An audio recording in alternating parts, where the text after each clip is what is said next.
It's right off Decatur Street in North Montgomery. It's pretty much a poor area. A lot of the folks here are good folks, but you also have a bad element down here that peddling drugs and making it rough on everybody in the neighborhood. Several weeks ago, had some young men from Riverside come over to this area for unknown reasons, and they got into a confrontation with some folks here on Wither Street, and one of those young men received several gunshot injuries. After that, the very next day, some of the same subjects from the Riverside area paid a return visit to the Wither Street area and shot at one of the houses over here in apparent attempt of retribution for the gunshot injuries sustained by the Riverside man. And for the next couple of weeks, it kind of went back and forth. We had some problems, some confrontations between several subjects from Newtown and several of the subjects from the Riverside area, and tension was pretty high between the two groups. On December 5th, 1993, Colonial Grill here was open for business into the early morning hours. Had a pretty large crowd here from what the witnesses advise us. In this crowd were two groups of folks, one group from the Riverside area and one group from the Newtown area we just went through. About 2 a.m. that morning, the crowd started breaking up inside, people started coming out.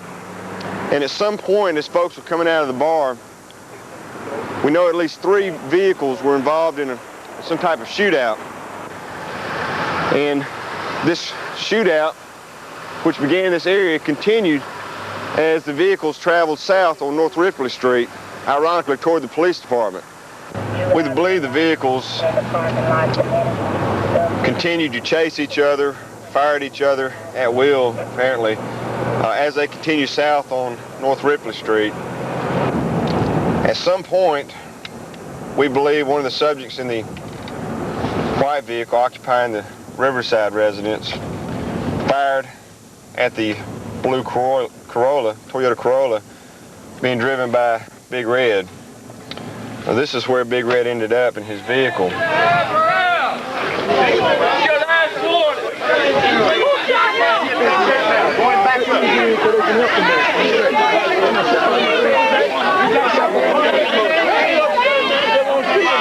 Hang on, back up, man. Come on, back up. Let's get started. Come on, man. Look at it, man. Hold on, man. Let the medics get to him.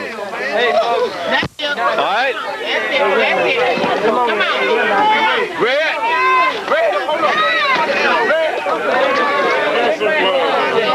Well, have them back up. Everybody back up. Everybody back up, please. Back up. Oh, he got shot too. Oh, no. Back up, please. Give us some room to work. Get back now. When patrol units responded to the scene, they found the victim's vehicle here.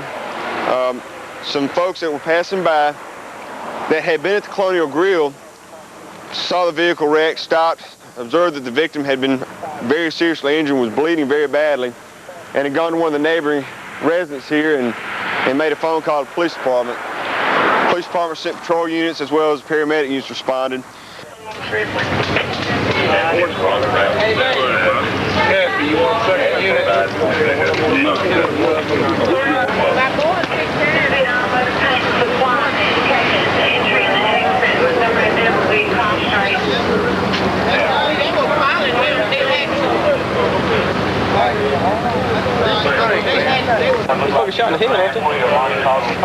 Yeah, he's shot in the head, and I couldn't see where this other guy was shot.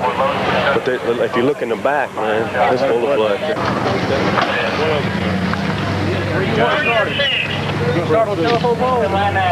The victim was treated on the scene, and he was transported from the scene to the local emergency room. Once there, he was in fact pronounced dead as a result of the gunshot injuries. The other subject that was in the car when the officers arrived was also transported to the hospital due to the injuries he received in the car accident. The vehicle traveled across the sidewalk here, struck some garbage cans, apparently knocking them over this way. Knocked down this sign you see here, still laying on the scene. It was apparently right here. The vehicle narrowly missed the telephone pole here, traveled across this curb and smacked into a car that was sitting right here, parked. This car then struck the car next to it, and it struck the car next to it. We had a pretty detailed crime scene, including the victim's vehicle, the vehicles, the scene all around us. And several things we noticed right off the bat in the victim's vehicle. Of course, there's a large amount of blood all inside the car. There was a small caliber handgun laying in the floorboard in the passenger front seat. There was also at least one, maybe two shotgun rounds laying in the back seat of the vehicle and on the ground near the vehicle. Sometime after the victim was shot and pronounced dead at the hospital, we did in fact locate some more witnesses, pretty good witnesses in fact, that gave us some more information regarding the offense, how it initially began, and who we believed to be involved, who were involved in it at that time. Because of this information, we got a pretty good detailed description of the suspect's vehicle and a good idea of who the suspects in that vehicle were. The victim was a popular figure in this area. He had relatives in the Newtown area, which is just right down the hill. He had relatives here in the Trenton Court area, and there's a lot of folks upset about this.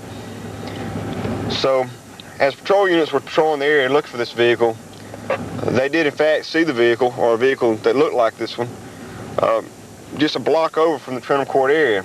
They got behind it, advised by radio that they were behind the vehicle, that it was occupied by several black males, and they requested assistance to stop it.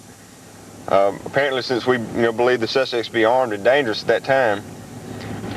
As the patrol unit approached the Trenton Court area here, they advised by radio that the suspects were about to bail out of the car.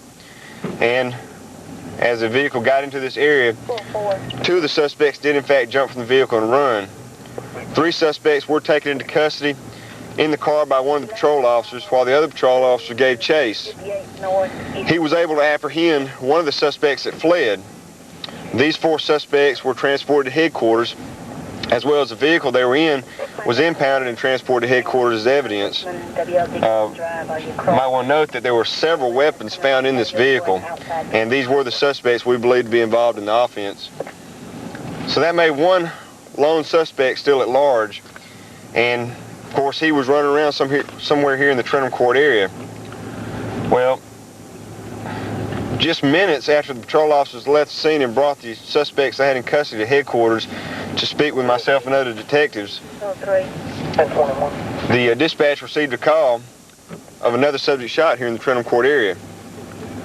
Patrol units immediately responded to the scene, and at that time we realized that the subject shot, the subject that was on the ground, was in fact the lone suspect that we hadn't apprehended after chasing him down.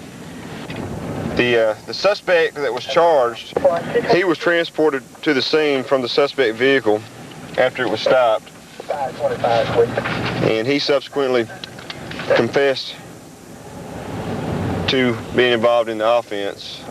All the other subjects provided statements, and he was in fact charged with capital murder.